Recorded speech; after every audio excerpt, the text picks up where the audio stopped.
আপনারা সবাই কেমন আছেন?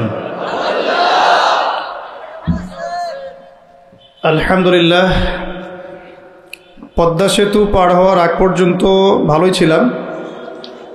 পদ্মা সেতু পার হওয়ার পরে শরীরের মনের আলোচনার যে এনার্জি আমি জমা করেছিলাম তার 3 ভাগের 2 ভাগ অলরেডি শেষ। এটা হলো আপনাদের যোগাযোগ ব্যবস্থার কারণে। যদি আগে জানতাম যে রাস্তা এমন, তাহলে বলতাম যে একটা হেলিকপ্টার পাঠান।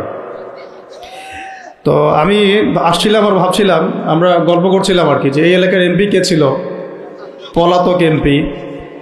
তো হ্যাঁ, তো সে আমার ছোট ভাই আমাকে বলছে যে ভাইয়া সে তো back to back 2 bar MP ছিল নাকি 3 বার। আমরা উত্তরবঙ্গ সফর করেছি, একদম কুড়িগ্রাম, নীলফামারী, লালমনিরহাট, এগুলো তো যে মঙ্গা কবলিত এলাকা বলে, আপনারা জানেন কি না? তো ওই এলাকাগুলোতেও রাস্তাঘাটের অবস্থা এর চেয়েও ভালো। মানে বিভিন্ন এলাকার তৎকালীন যারা তাগুতি শাসক ছিল আর কি, এক কথায় তাগুতি শাসক, তারা কেউ কেউ খেয়েছে, লুটে পুটে খেয়েছে, কিন্তু একটু ইনসাফের সাথে খেয়েছে। কিন্তু আপনাদের এলাকার অবস্থা দেখে মনে হলো যে এখানে খাওয়ার মধ্যে ইনসাফ ছিল না। হ্যাঁ, বেইনসাফি খাওয়ার, আল্লাহ ভালো জানেন। এখন তাহলে কাদেরকে নিয়ে আপনি হিন্দুস্তানকে মোকাবেলা করতে চাচ্ছেন? কাদেরকে নিয়ে আপনি যে রামবাম প্রগতিশীল এবং এই ইসকন টিসকনকে মোকাবেলা করতে যাচ্ছেন? কাদেরকে নিয়ে? আবেগ দিয়ে তো হবে না। আর তাদের ব্যাপারটা তো এতই স্ট্রং, তারা তো এমনভাবে তাদের মানে আগ্রাসন লালন করছে যে ওরা যদি পারত এখন পুরো বাংলাদেশটাকে ওদের মানচিত্রভুক্ত করে ফেলত। ষড়যন্ত্র কিন্তু এই পর্যন্ত, এটা আমরা বুঝি আর না বুঝি। আর আমরা তো খুব সাম্প্রদায়িক সম্প্রীতির বয়ান দিচ্ছি এখন আর কি। বিগত সময়ে কিছু রাজনীতি হয়েছে জঙ্গিবাদ শব্দটা দিয়ে, জঙ্গিবাদ শব্দ দিয়ে রাজনীতি করা হয়েছে। এটা থাকুক আর না থাকুক, বায়বীয়ভাবে একটা প্রতিষ্ঠা করার চেষ্টা করা হয়েছে, এটা দিয়ে রাজনীতি করা হয়েছে। সবাই সবার স্বার্থে কথাটাকে ব্যবহার করেছে। আসলে এটা একটা বায়বীয় শব্দ ছিল, কোনো অস্তিত্ব নাই। এখন রাজনীতি করা হচ্ছে নতুন করে সংখ্যালঘু শব্দ দিয়ে। কি দিয়ে? সংখ্যালঘু। তো সংখ্যালঘু শব্দ দিয়ে যে রাজনীতি করা হয়, তো সংখ্যালঘু যারা, তারা সংখ্যাগুরু কমিউনিটির মধ্যে সাইফুর রহমানকে এভাবে দিনে দুপুরে কুপিয়ে হত্যা করে কিভাবে? আমরা তো সংখ্যাগরিষ্ঠ। তো সংখ্যাগরিষ্ঠ মানুষের মধ্যে একজনকে সংখ্যালঘু একজন হত্যা করে কিভাবে? এর আগে ফরিদপুরে হয়েছে, আমরা তখনও সাম্প্রদায়িক সম্প্রীতির বলি আওড়াইলাম। চট্টগ্রামে হইল, এখনও সাম্প্রদায়িক সম্প্রীতির বলি আওড়াচ্ছি। ঠিক আছে? এবং আমাদের সবাইকে বোঝানো হচ্ছে যে সবাই শান্ত থাকেন, কেউ কোনো রকমের টু শব্দ করবেন। আচ্ছা, করলাম না, টু শব্দ করলাম না, শান্ত থাকলাম, ধৈর্য ধরলাম, ঠিক আছে। এরপরও যদি আরো 10 জনকে মারা হয় তখন? এরপর যদি আরো 10 জনকে মারা হয় তখন? আপনি আমাকে গ্যারান্টি দেন যে মারা হবে না। আপনারা আমাদেরকে গ্যারান্টি দেন যে মারা হবে না। যদি মারা হয় তখন? আপনি বলছেন মারা হবে না ইনশাআল্লাহ, ঠিক আছে, যদি মারা হয় তখন? এখন আমি ধৈর্য ধরলাম, এখন আমি সাম্প্রদায়িক সম্প্রীতির কথা বললাম, এখন আমরা চুপ থাকলাম, কেউ এগ্রেসিভ কোনো ভূমিকায় গেলাম না, এবং যাওয়া উচিত না, ঠিক আছে, খালাস। আর আপনি আমাকে গ্যারান্টি দেন এই ঘটনাগুলো আগামীতে ঘটবে না। প্রশাসন গ্যারান্টি দেন, সরকারে যারা আছেন গ্যারান্টি দেন। দিতে পারবেন? যদি দিতে না পারেন, কেন পারবেন না? যদি দিতে না পারেন তাহলে গ্যারান্টি কেন দিতে পারবেন না? তার মানে আপনার প্রশাসন ফেল করেছে এখানে। সেই ভাইকে হত্যা করা হয়েছে, সেই ভাইয়ের হত্যাকারী যদি 20 জন 30 জন হয়, প্রশাসনের পক্ষে এটা কোনো বিষয় না 30 জনকে কারাগারে নিয়ে আসা এবং আচ্ছা মতো রিমান্ডে সিদ্ধ ডিম ঢোকানো, কোনো বিষয় না। রিমান্ডে ওলামায়ে কেরামের পা ভেঙে দিতে পারেন, তাহলে এটা কেন পারছেন না? তাহলে আপনারা আসলে আমাদেরকে কানাকে মক্কা দেখাচ্ছেন। আপনারা কানাকে মক্কা দেখাচ্ছেন, এই তো। এখন যদি গ্যারান্টি না দিতে পারেন, তার মানে এই সমস্যাটা থাকতে পারে। গ্যারান্টি না দিতে পারার অর্থই হচ্ছে আপনি নিজেই ভয় পাচ্ছেন, নিজেই আপনি শিওর না যে সমস্যাটা আসবে কিনা। কারণ আপনি জানেন যে আমি সমস্যাটাকে ডিল করতে পারি নাই, আসতেও পারে, এই জন্য আমি গ্যারান্টি দিতে পারছি না। আমাদের উপদেষ্টাদেরকে বলেন গ্যারান্টি দিতে যে এরকম ঘটনা আগামীতে আর কখনো ঘটবে না। আমরা তো সবাই শান্ত আছি, কেউ তো একটা টাকাও পর্যন্ত দেয়নি কাউকে, দিয়েছেন? আচ্ছা ঠিক আছে, আবার আমি প্রশ্ন করছি, যদি গ্যারান্টি না দিতে পারে এবং না দিতে পারাটাই তাদের ব্যর্থতা, এবং এর যদি উপযুক্ত বিচার তারা করতে না পারে, না করতে পারাটাই ব্যর্থতা সংখ্যাগরিষ্ঠ মুসলিম রাষ্ট্রে, তাহলে এই ঘটনা যদি আগামী 1 বছরে, 2 বছরে, 5 বছরে আবারও রিপিটেড হয় এবং একজনের জায়গায় 3 জন, 4 জন, 5 জন, 10 জন পর্যন্ত পৌঁছায়, তখন আপনাদের ভাষাটা কি হবে? তখন আপনারা কি ভাষায় কথা বলবেন আর আমাদেরকে কি বুঝাবেন? এটা আমার প্রশ্ন। আরও প্রশ্ন আছে, সাইফুর রহমান যদি আপনার ছেলে হইতো তাহলে কি হতো? সাইফুর রহমান যদি আমাদের উপদেষ্টাদের কেউ হতো তাহলে কি হতো? সাইফুর রহমান যদি আমাদের যে ওলামায়ে কেরামগণ, শ্রদ্ধার সাথেই বলছি, বিনয়ের সাথে, আপনাদের যদি ছেলে হতো আপনারা কি সেম কথা বলতেন কিনা? সাইফুর রহমান যদি আপনার মেয়ের জামাই হতো তাহলে আপনি সেম কথা বলতেন কিনা? এই জায়গাগুলোতে অনেক গ্যাপস আছে। আমাদের এত স্বার্থপর চিন্তা চেতনা যে আমার তো আর নিজের ছেলে মরে নাই, আমার তো আর নিজের ভাইকে মারা হয় নাই, আপনি তো তাকে আপনার ভাই মনে করতে পারছেন না। এখন পর্যন্ত আপনি সাইফুর রহমানকে আপনার ভাই মনে করতে পারেন নাই। সবাই চুপ। আর আমাদের কিছু সুরসুরি মানহাজের কিছু মানুষ আছে, সুরসুরি আর গিরগিটি মানহাজ, মানে তাগুতের নাম এক্স হইলেও তার পক্ষে, ওয়াই হইলেও তার পক্ষে, জেড হইলেও তারই পক্ষে, সবসময় চুপ, একদম সুরসুরি মার্কা ঠান্ডা ঠান্ডা মানহাজ মানুষকে দেওয়া হয় এবং তারা একটু জনপ্রিয়, এই কারণে জনগণও চুপ হয়ে যায়। তাদের একটা স্ট্যাটাস দেখে মানুষ চুপ। হ্যাঁ, আমার তো আকাবির, আমার তো অমুক, আমার স্কলার এই বলছে, আমার শায়েক এই বলছে, বাস আমি চুপ। আপনি তো নিজের চিন্তাটাকে বিক্রি করে দিয়েছেন মানুষের কাছে, নিজের চিন্তাটাকে আপনি বিক্রি করে দিয়েছেন। একজন সেলিব্রিটি স্কলার এসে একটা স্ট্যাটাস দিল যে সবাই শান্ত থাকেন, কেউ কোনো কথা বলবেন না। কেন কথা বলবো না আমি? শান্ত থাকেন বলার আগে আপনার বলা উচিত ছিল যে আমার ভাইকে এভাবে মারা হয়েছে, আমি তীব্র নিন্দা জানাই এবং এর বিচার আমি দাবি করি। তারপরে আপনি বলতে পারতেন আপনারা শান্ত থাকেন, আমরা বিষয়টা ডিল করছি। এই যে ব্রেন ওয়াশ, এই যে আমাদের একটা জজবাকে এভাবে দমন করে দেওয়া হচ্ছে, এর ফলাফল কিন্তু আপনাদেরকে ভোগ করতে হবে। আচ্ছা ঠিক আছে, 10 জন মারা হলো, চুপ করে থাকেন, ভালো কথা। আরো 100 জন মারা হলে তখনই কি চুপ করে থাকবেন? যদি একটা জেলার উপর আক্রমণ হয় তখনই কি চুপ করে থাকবেন? আপনারা শয়তান থেকে পালাতে চাচ্ছেন, কিন্তু শয়তান তো আপনাকে ছাড়বে না। আপনি কিছু বলেন আর নাই বলেন, আমি বলছি না এখনই বলেন, আমি বলছি আপনি এই হত্যার উপযুক্ত বিচার আমাদের সামনে নিশ্চিত করেন। জাতির সামনে এই 20-30 জন লোককে হাজির করে প্রকাশ্যে ফাঁসি দিয়ে দেখান যে হ্যাঁ আমরা সাইফুর রহমানের পক্ষে আছি।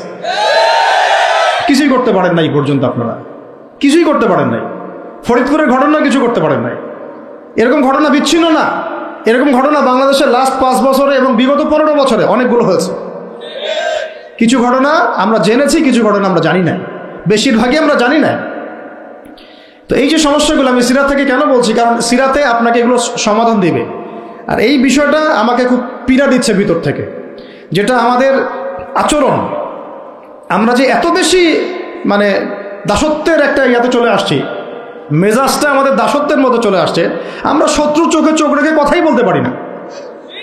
শত্রুর চোখে চোখ রেখে কথা না বললে তো সে আমাকে দাম দিবে না। কই, সে তো চায়নার সাথে এসব ডিল করতে পারে না, সে তো ইভেন পাকিস্তানের সাথেও তো পারে না। পাকিস্তানে কি খুব মুসলিমদের ঐক্য আছে নাকি? না, নাই তো। ওর ইন্টারনাল অবস্থা তো আমাদের চেয়ে অনেক সময় খারাপ। কয়েকটা পারমাণবিক বোম আছে, এই কারণে তার দিকে তাকাতে পারে না। স্বাধীনতার 50 বছরে কয়টা মিসাইল তৈরি করলেন? একটাও তো তৈরি করার ফিকির করলেন না।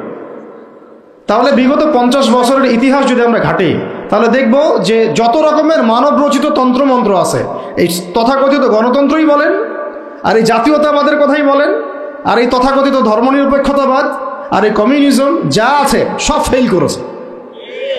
পশ্চিমা সব মতবাদ এখানে এমনভাবে ফেল করেছে যেটা ইতিহাসে বিরল। তাহলে একটা মাত্র পথ আপনাদের সামনে এখন খোলা আছে, যেই পথ দিয়ে এই সমস্ত সমস্যার সলিউশন আনা সম্ভব। সেই পথটাই হচ্ছে ওই যে লেখা আছে, সিরার আলোকে উম্মার সংকট নিরসন কর। ওই সিরাতের আলোকে যদি উম্মার সংকট নিরসন করতে না পারি, আর কোনো রাস্তা আমাদের সামনে খোলা নাই। দিন কায়েমের শর্ত 3টা বলেছেন না? 3 নম্বর শর্তটাই হচ্ছে এটা যদি ইবাদত হয়, দিন কায়েম যদি একটা ইবাদত হয়ে থাকে, তাহলে সেই ইবাদত কবুল হবে শুধু একজন ব্যক্তির তরিকায়। কার তরিকায়? মুহাম্মদ রাসূলুল্লাহ সাল্লাল্লাহু আলাইহি ওয়াসাল্লামের তরিকা। ইবাদত হতে হবে এক আল্লাহর জন্যে, হালাল রিজিক থাকতে হবে, এবং তরিকা হতে হবে কার? মুহাম্মদ রাসূলুল্লাহ সাল্লাল্লাহু আলাইহি ওয়াসাল্লাম। তো মুহাম্মদ সাল্লাল্লাহু আলাইহি ওয়াসাল্লামের তরিকাই হচ্ছে সিরাত, যেটার মধ্য দিয়ে আমরা দিন কায়েম করবো ইনশাআল্লাহ। এখন মূল কথায় আসি যে সিরাত একটা গল্পের নাম নয় আর কি। যেমন অজু করার সুন্নত আছে, তারপরে নামাজের সুন্নাহ পদ্ধতি আছে, আপনি মিসওয়াক করতে গেলেও একটা সুন্নাহ পদ্ধতি আছে, ইস্তেঞ্জায় গেলেও একটা সুন্নাহ পদ্ধতি আছে, সওম রাখবেন সুন্নত একটা পদ্ধতি আছে। প্রত্যেকটা ইবাদতের কাপড় পরা, কাপড় খোলা, বাসায় ঢোকা, বাসা থেকে বের হওয়া, গাড়িতে চড়া, প্রত্যেকটা পদক্ষেপের সুন্নত পদ্ধতি আছে। তো সিরাত আসলে কি? সিরাত হচ্ছে একটা সুন্নত। সিরাত নিজেই একটা সুন্নত। কিসের সুন্নত? সিরাত হচ্ছে কিভাবে আল্লাহ পাকের জমিনে সমস্ত তাগুতি, কুফরি, শিরকি, বিধান, মতবাদ, শক্তিকে উপরে ফেলে আল্লাহর দিন প্রতিষ্ঠা করতে হয়, এই সুন্নত। বুঝাতে পারলাম কথাটার গভীরতা? সিরাতও একটা সুন্নত। কিসের সুন্নত? কিভাবে একটা কুফরি সমাজকে উৎখাত করতে হবে, একটা তাগুতি সিস্টেমকে চেঞ্জ করতে হবে, কিভাবে আল্লাহদ্রোহী শক্তিকে পরাজিত করতে হবে, কিভাবে যেখানে লা ইলাহা ইল্লাল্লাহ মোটেই নাই সেখানে সেটা কায়েম করতে হবে। এক কথায় আল্লাহ পাকের জমিনে আল্লাহর দিন কায়েমের সুন্নতের নাম সিরাত। বুঝতে পেরেছি কথা? এটা কোনো গল্পের নাম নয়। নবী সাল্লাল্লাহু আলাইহি ওয়াসাল্লাম এত সালে জন্ম নিয়েছিলেন, তার বাবার নাম আব্দুল্লাহ ছিল, মায়ের নাম আমিনা ছিল। This is not the reality of সিরা। এটা সিরাতের বাস্তবতা না আর কি। সিরাত মানে এটা গল্প না, ওটা আমরা আমাদের বাচ্চাদেরকে ঘুমানোর সময় শোনাই যে আমাদের শেষ নবীর নাম মুহাম্মদুর রাসূলুল্লাহ সাল্লাল্লাহু আলাইহি ওয়াসাল্লাম, তার বাবার নাম আব্দুল্লাহ, মায়ের নাম আমিনা, দাদার নাম আব্দুল মুত্তালিব, চাচা আবু তালেব, হ্যাঁ ইত্যাদি। বাবা মারা গিয়েছেন জন্মের আগে, মা ইন্তেকাল করেছেন 6 বছর বয়সে, চাচা ইন্তেকাল করেছেন 8 বছর বয়সে, এরপরে তিনি দাদা ইন্তেকাল করেছেন 8 বছর বয়সে, এরপরে আবু তালেবের কাছে তিনি মানুষ হতে লাগলেন। এইগুলো গল্প। তো এইটা আর সিরাতের আলোকে বর্তমান প্রেক্ষাপটের সমস্যা বের করা, এটাকে সলভ করা, আর সিরাতের আলোকে দিন কায়েম করা, এই জিনিসটার এক না, এটা ডিফারেন্ট। তা আমরা এখন সিরাত কেন্দ্রিক যত আলোচনাই করছি বাংলাদেশে এবং করব, আলোচনার গন্তব্যটা হবে এরকম যে সিরাতের আলোকে দিন প্রতিষ্ঠা, সিরাতের আলোকে দিন প্রতিষ্ঠা। কারণ আমাদের দেশে দিনের রাজনৈতিক অবস্থান নাই, আমাদের দেশে দিনের রাজনৈতিক অবস্থান নাই। দিন কয়টা ক্ষেত্রে কায়েম করতে হবে। মোবাইল ফোনগুলোতে ব্যস্ত না থেকে আলোচনায় ব্যস্ত থাকেন। হ্যালো ভাই, আপনাদেরকে বলছি, হ্যালো হ্যালো, শুনতে পারেন কথা? বাংলা কথা বোঝেন? মোবাইল ফোনগুলোতে ব্যস্ত না হয়ে আলোচনার দিকে দেখেন, আলোচনা মনোযোগ দেন। দিন সিরাতের আলোকে কায়েম করতে হলে কয়টা ক্ষেত্রে কায়েম করতে হবে সেটা আগে জেনে নেই। আচ্ছা, তার আগে একটা জিনিস আলোচনা করে নেই যে দিন কায়েম কি দুনিয়াবি কাজ না ইবাদত? এতটুকু তো বোঝেন, দিন কায়েম একটা ইবাদত। নামাজ, সওম, যাকাত, জিহাদ, তাবলীগ, দিন প্রতিষ্ঠা, যেটাকে আমরা আরবিতে বলি ইকামাতে দিন, এটা কি? তাহলে একটা নিঃসন্দেহে ইবাদত। আমাদের নবীজি করেছেন, নবীজি নিজে করেছেন। তো সাহাবায়ে কেরাম এই যে 1400 বছর ধরে সলফে সালেহিন, আকাবের, আমাদের আসলাফরা করেছেন না? সবাই করেছেন। আচ্ছা, এখন এটা যদি ইবাদত হয়, ইবাদত কবুলের শর্ত কয়টা? একজন বলেন দেখি, ইবাদত কবুলের শর্ত কয়টা? 3টা, তাই তো? বেসিক শর্ত কয়টা? 3টা। একটা হচ্ছে ইবাদত হতে হবে এক আল্লাহর জন্য। কার জন্যে? তাহলে এই আল্লাহর জমিনে সিরাতের আলোকে দিন কায়েম করার লক্ষ্য উদ্দেশ্য থাকবে শুধু এক আল্লাহর সন্তুষ্টি অর্জন করা, শুধু এক আল্লাহকে রাজি খুশি করার জন্যে আমরা আল্লাহর জমিনে দিন কায়েমের চেষ্টা করব। খালাস, কথা ঠিক আছে? আচ্ছা, যদি এখানে উদ্দেশ্য থাকে না আমি আমার পদের জন্য চাচ্ছি, না আমি নেতৃত্বের জন্য চাচ্ছি, না আমি কোনো একটা ফেরকার আমির হওয়ার জন্য চাচ্ছি, অথবা আমি কোনো রাজনৈতিক পদের জন্য চাচ্ছি, তখন ইবাদতটা ইবাদত বলে গণ্য হবে না, বা ইবাদতটার নেকির জায়গায় গুনাহ হতে পারে, নেকির জায়গায় গুনাহ হতে পারে, কারণ সেটা আল্লাহ পাকের সন্তুষ্টির জন্য ছিল না। মানুষ আমাকে পপুলার মনে করে তাই আমি একটু গলা ফাটায় কথা বললাম, বিষয়টা এরকম না। কথা এখান থেকে আসবে না, কথা এখান থেকে আসবে, কথা এখান থেকে আসবে না, কথা আসবে কোথা থেকে? এখান থেকে। এখান থেকে এসে আরশে আজিমের মালিক পর্যন্ত পৌঁছাতে হবে, এই উদ্দেশ্যে আমার কথাগুলো হবে, কাজগুলো হবে। তাহলে দিন প্রতিষ্ঠার উদ্দেশ্য হবে এক আল্লাহর সন্তুষ্টি অর্জন করা, এটা প্রথম কথা। দুই, রিজিক হালাল হতে হবে, সেটা তো আমরা জানি। রিজিক কি হতে হবে? হালাল হতে হবে, যেটা আমাদের 90%-এরই কম বেশি হারাম। কম বেশি কি 90%-এরই হারাম। দাড়ি টুপি পাগড়ি জুব্বা পরে আমরা যারা চলাফেরা করি, আমাদেরও বহু মানুষের রিজিক হারাম। অনেকেই সুদি কারবার করি, সুদি লেনদেন করি, অনেকেই মাপে কম দেই, অনেকে আবার আল্লাহর রাস্তায় সময় দিচ্ছি, বোনের সম্পত্তি দেই না। অনেকে দেখা যায় মাল সিন্ডিকেট করি। দাড়িওয়ালা লোক ফার্ম কাটে বসে ব্যবসা করছে, মাপে কম দিচ্ছে। দাড়িওয়ালা লোক যাত্রাবাড়িতে তার একটা গোডাউন আছে, সেখানে সে পণ্য মজুত করছে, সিন্ডিকেট করে দাম বাড়াচ্ছে। রিজিকটা কি হালাল হলো না হারাম হলো?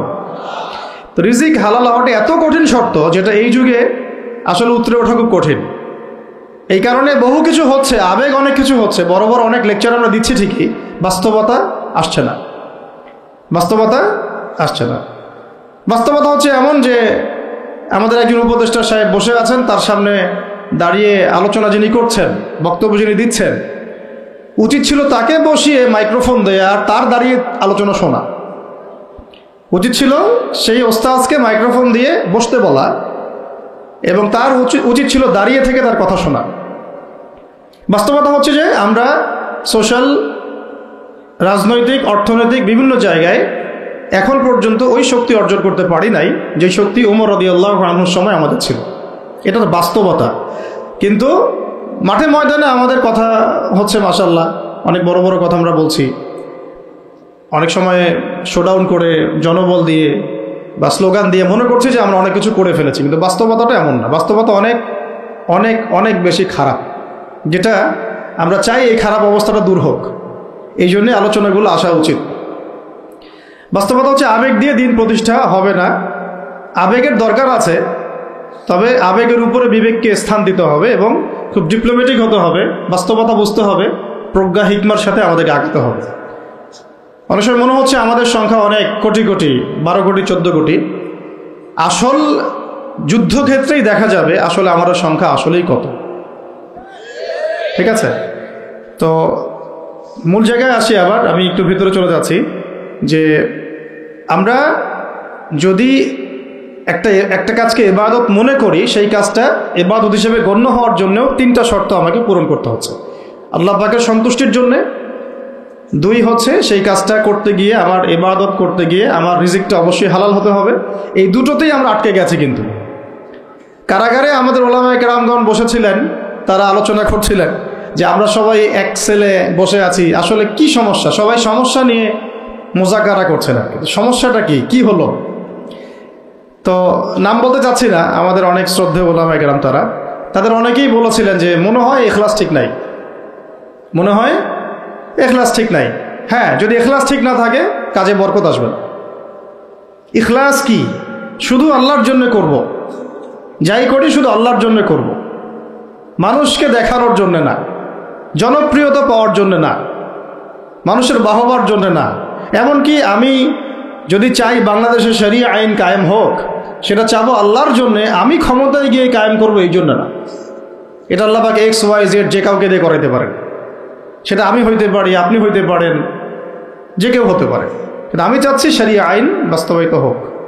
যদি আমি এভাবে চিন্তা করি যে না, আমাকে যেতে হবেই, আমি সেই কাজ করব, আমারই ক্ষমতা দরকার, তাহলে এটা হবে দুনিয়ার জন্য কাজ করা, আমি আমার ক্ষমতার জন্য করছি।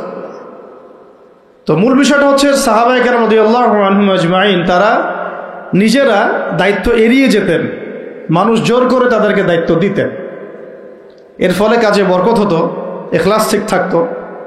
তারা দিনের বেলা ঘোড়সাওয়ার থাকতেন, রাতের বেলা দরবেশ থাকতেন। এই জন্যই দেখা যায় যে উমর রাদিয়াল্লাহু আনহুর খেলাফতের সময় একটা বকরির বাচ্চাও না খেয়ে মারা যায় নাই। সুবহানাল্লাহ। আর একটু আগে তো আপনাদেরকে একটা এক্সাম্পল দিলাম যে আপনাদের 3 বারের রাস্তাঘাটের কি অবস্থা। তাহলে 50 বছর, স্বাধীনতার 50 বছর ধরে যারা পুরো বাংলাদেশের রাস্তাই ঠিক করতে পারে নাই, তারা কত বড় দুর্নীতিবাজ চিন্তা করে নাই। 50 বছর ধরে একটা দেশকে রাডারবিহীন থাকতে হচ্ছে, স্যাটেলাইটবিহীন থাকতে হচ্ছে, পারমাণবিক কোনো অস্ত্র নাই, নিউক্লিয়ার কোনো মিসাইলস নাই, কোনো জিওপলিটিক্যাল বড় বড় রাষ্ট্রের সাথে অ্যালায়েন্স নাই, পক্ষান্তরে উল্টা কুফার তাগুত মুশরিকদের দাসত্বে আমাদেরকে নিয়ে গেছে। তাহলে 50 বছরের খেয়ানতের লিস্ট করলে মানে এক আসমান থেকে দ্বিতীয় আসমান পর্যন্ত হবে আর কি লিস্টটা। এত খেয়ানত 50-60 বছর হয়ে গেছে। এখনো যে বিষয়গুলো নিয়ে আমাদের কথা বলতে হচ্ছে, এটাই হচ্ছে সবচেয়ে লজ্জা। এই বিগত স্বাধীনতার 50 বছরে আমাদের এমন একটা জেনারেশন রেডিমেড পাওয়া উচিত ছিল, যাদের ঘরে ঘরে আলেম, ঘরে ঘরে হাফেজ। এখন ঘরে ঘরে খুঁজলেও, বোম মারলেও আলেম বের হয় না, ঘরে ঘরে খুঁজে ছান মারলে একটা করে হাফেজ বের হয় না, আলেম বের হয় না। ঘরে ঘরে ছান মারলে যে কোনো একটা টিকটকার ঠিকই বের হয়। এই বাস্তবতা আর আমাদের স্বপ্নের মধ্যে আসমান জমির পার্থক্য আছে।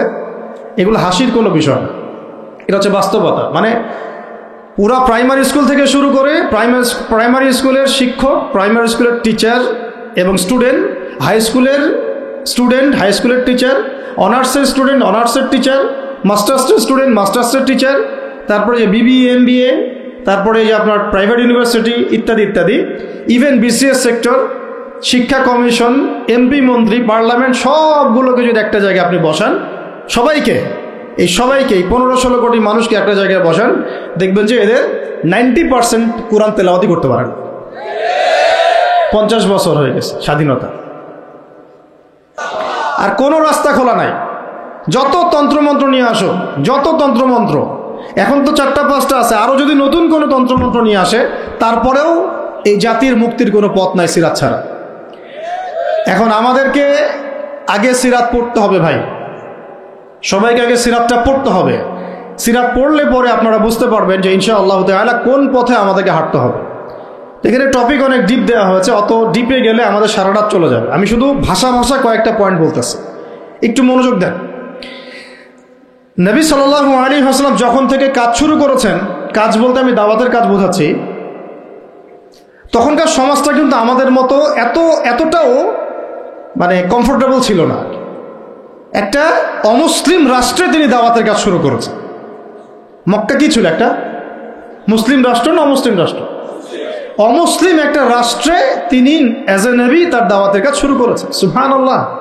এবং তিনি সেই রাষ্ট্রের একজন পরিচিত ব্যক্তিত্ব, যাকে আস-সাদিক আল-আমিন বলে ডাকা হয়, যার আগেও কোনো গুনাহ নাই, পরেও কোনো গুনাহ নাই। এমন একজন ব্যক্তিত্ব তিনি, যার আগেও কোনো গুনাহ নাই, পরেও কোনো গুনাহ নাই, এবং তিনি একটা অমুসলিম রাষ্ট্রে ওহী প্রাপ্ত হয়ে দাওয়াতের কাজ শুরু করলেন। আর আমরা তো মুসলিম রাষ্ট্রে বসে আছি, আমরা তো মক্কায় নাই। আমরা কি মক্কায় আছি? আমরা তো মক্কায় নাই। যদি মক্কায় না থাকি, তাহলে এরকম নতজানু পররাষ্ট্রনীতি কেন? আমরা যদি মক্কার মতো পরিবেশে না থাকি, তাহলে এত নতজানু পররাষ্ট্রনীতি কেন? তাহলে ভারতের মধ্যে আমাদের যে মুসলিম ভাইরা আছে, তারা কি করবে? তাহলে ভারতে যে মুসলিম ভাইরা আছে, তারা কি করবে? তারা কি ওদের পা ধরে করবে, সালাম করবে? হিন্দুদের পা ধরে সালাম করবে? বলেন তো।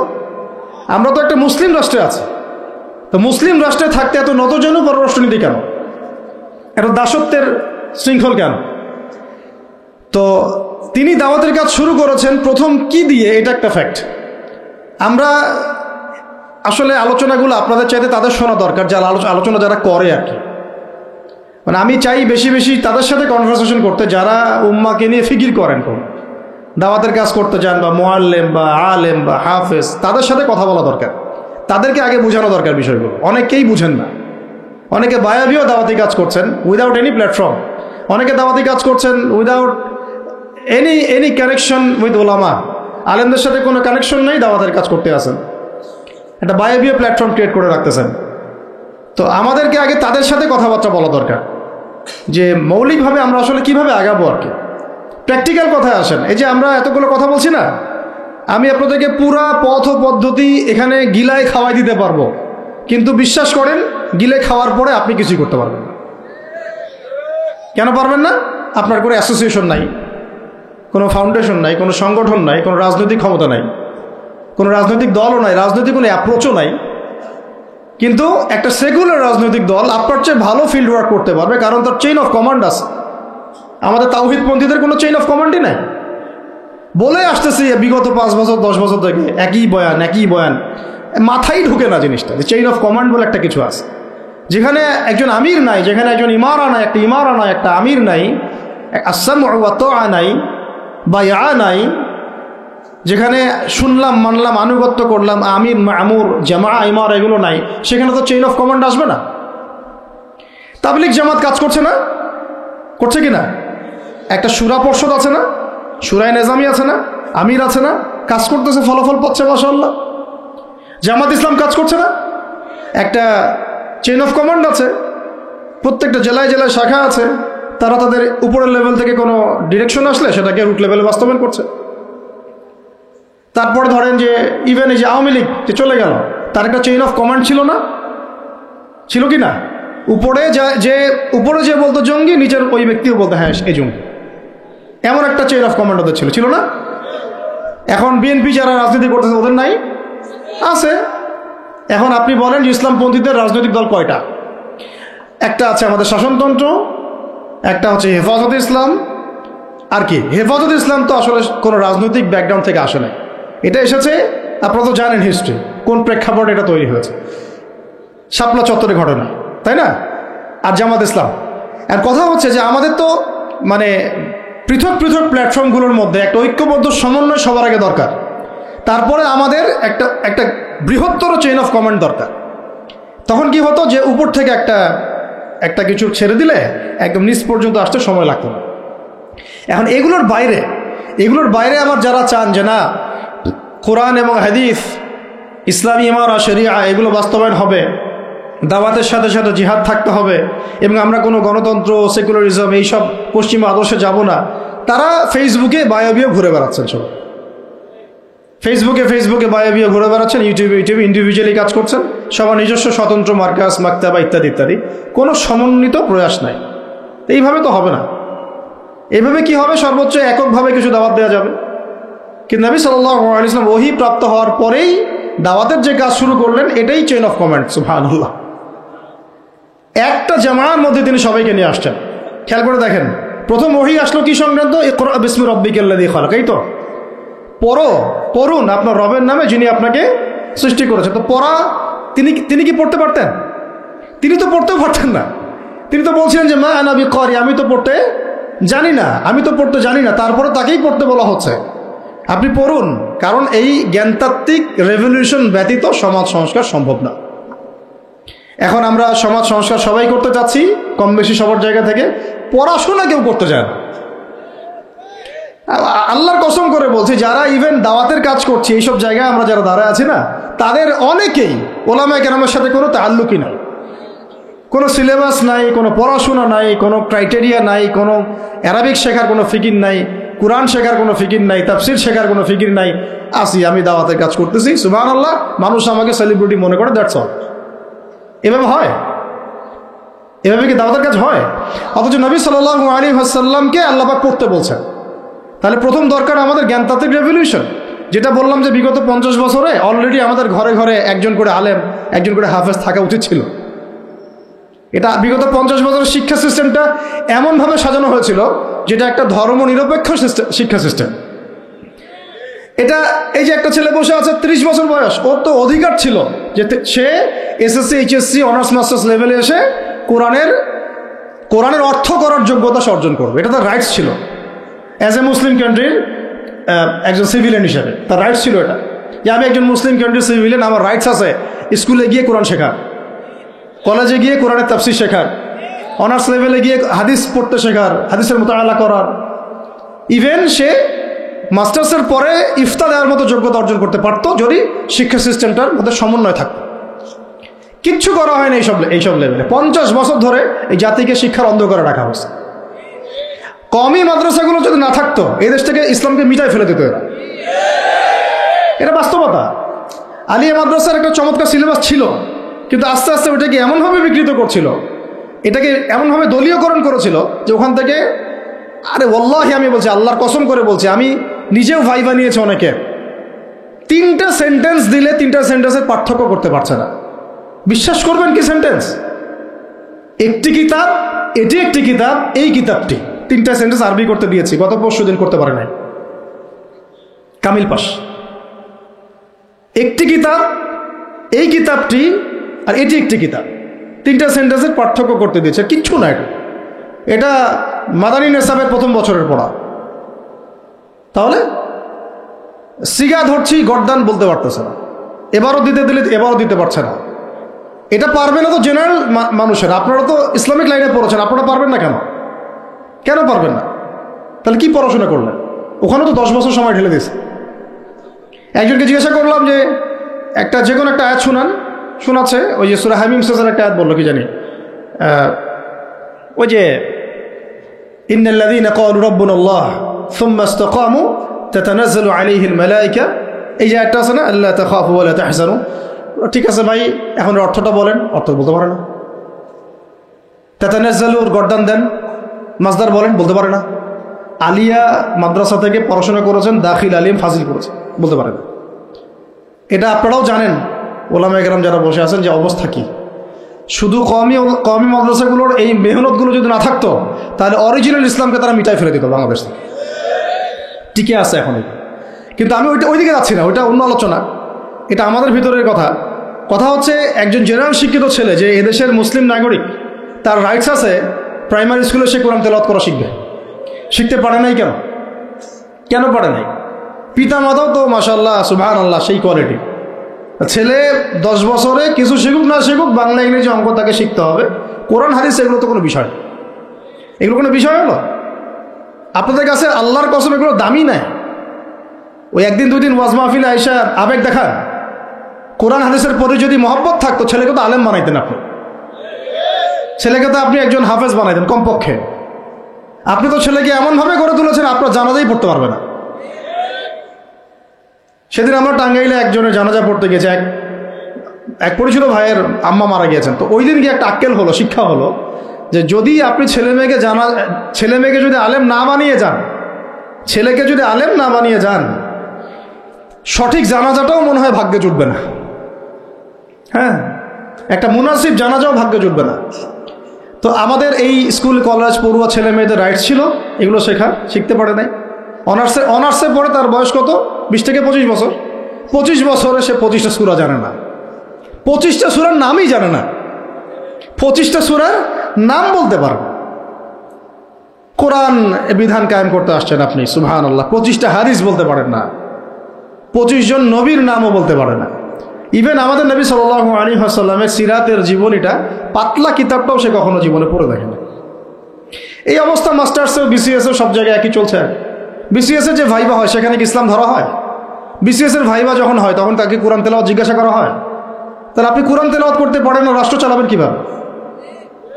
কোরআনের সাথে কোনো তাল্লুক নাই। তার মানে আপনাদের কনসেপ্ট হচ্ছে রাষ্ট্র আলাদা, কোরআন আলাদা, মানে রাষ্ট্র চালাতে কোরআন লাগে না। আপনার কনসেপ্ট এটাই। হ্যাঁ, না হলে তো কোরআন আপনি আনতেন সিলেবাসে, তাফসির আনতেন, হাদিস আনতেন, সিরাত আনতেন। আপনার কনসেপ্ট হচ্ছে রাষ্ট্র আলাদা, কোরআন আলাদা, হাদিস আলাদা, এগুলো পড়াশোনা আলাদা, ব্যাংকিং সিস্টেম, ইকোনমিক্স আলাদা, ইসলাম আলাদা, তাই না? রাজনীতি আলাদা, ইসলাম আলাদা, তারপরে সংস্কৃতি আলাদা, ইসলাম আলাদা, শিক্ষানীতি আলাদা, ইসলাম আলাদা। এই কনসেপ্ট হচ্ছে এদেশের 90% মানুষের কনসেপ্ট। এরা সবাই শিরকের মধ্যে আছে, আল্লাহর কসম করে বলতেছে, এরা সবাই শিরকের মধ্যে আছে। এরা সবাই ধর্মনিরপেক্ষ, সেকুলার। এই বাদ দিয়ে আমরা যারা দাড়ি টুপিওয়ালা কিছু মানুষ আছি, আমরা একটু মৌলবাদী চিন্তা করি আর কি। আমরা চিন্তা করি যে ইসলাম ব্যক্তিগত জীবনেও থাকবে, সংস্কৃতির মধ্যেও থাকবে, শিক্ষানীতিতেও থাকতে হবে, অর্থনীতিতেও থাকতে হবে, ইভেন রাজনীতির মধ্যেও থাকতে হবে। এই কনসেপ্টে না আসলে এখনো মুসলমান হনই নাই। এই কনসেপ্টে না আসা মানে এখন পর্যন্ত কালিমা লা ইলাহা ইল্লাল্লাহ এটা বুঝেনই নাই আপনি, মুখে পড়েছেন, দ্যাটস অল। এই কারণেই তো লা ইলাহা ইল্লাল্লাহ পড়ার পরেও মোদির পা চাটেন বসে বসে। এই কারণেই, কারণ ওই লা ইলাহা ইল্লাল্লাহ তো আপনাকে ওটা শিখাই নাই, যে আপনি এক আল্লাহর সার্বভৌমত্বের স্বীকৃতি দেন নাই। তো এই হলো সমস্যাগুলো। তো সমস্যার গোড়ায় অনেক কথা আছে। এখন নবী সাল্লাল্লাহু আলাইহি ওয়াসাল্লাম কিন্তু দাওয়াতের কাজটা এই যে সিরাতের আলোকে যেটা বলছেন সমাজ সংস্কার এবং দিন প্রতিষ্ঠা এবং সমকালীন সব সংকট দূর করা, এটা শুরু করতে হবে জ্ঞানতাত্ত্বিক রেভলিউশন থেকে। পড়াশোনা করা শুরু করে দেন, আদারওয়াইজ আপনাদের সামনে ধ্বংস ছাড়া কিচ্ছু বাকি নেই। কি পড়াশোনা করবেন? অবশ্যই ইসলামিক কারিকুলাম থাকতে হবে, এরপরে আপনি জেনারেল লাইনের পড়াশোনা করেন, কোনো সমস্যা নাই। আর এই পড়াশোনা একা একা করা যাবে না, ওস্তাদের সহবত লাগবে, ওলামায়ে কেরামের সহবত লাগবে। আমি তো এটা বলি যে আপনি কারো লেকচার শোনার আগে আপনি আগে চেক করবেন যে তার ওস্তাদ কে, কোথায় সেদিন শেখে, কার কাছ থেকে সেদিন শেখে, কোত্থেকে সে এই ইলমগুলো অর্জন করছে, তার লোক কোথায়। আবেগে ভাসলে হবে না এখন বিষয়টা। তো পড়াশোনার এখন যে আরও 20 বছর পড়াশোনা না করে আমি কোনো কাজ করতেই পারবো না এমনটাও না, কিন্তু পড়াশোনা আগে শুরু করে।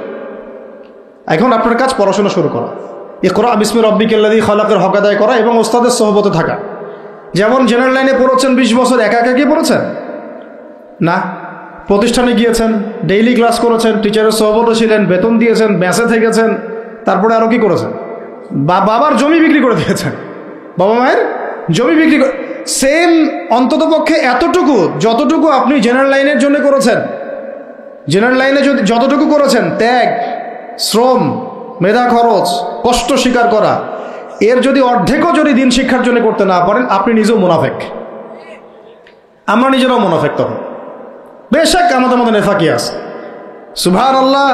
আপনি একটা ডিগ্রির জন্য একেবারে 20 বছর ঢালতে পারেন, 20 কোটি টাকা ঢালতে পারেন, বাপের জমি বিক্রি করতে পারেন, মেসে থাকতে পারেন, ঢাকা বিশ্ববিদ্যালয়ের সেই লাইফ লিড করতে পারেন, এক বিছানায় 2 জন থাকি, ফ্লোরের মধ্যে ফ্লোরিং করে থাকা, হ্যাঁ, হাজার হাজার লাখ লাখ টাকা খরচ করা, কষ্ট করে সকালে ওঠা, রাত জাগা, পড়া, পরীক্ষা দেওয়া, অ্যাসাইনমেন্ট, কত কি।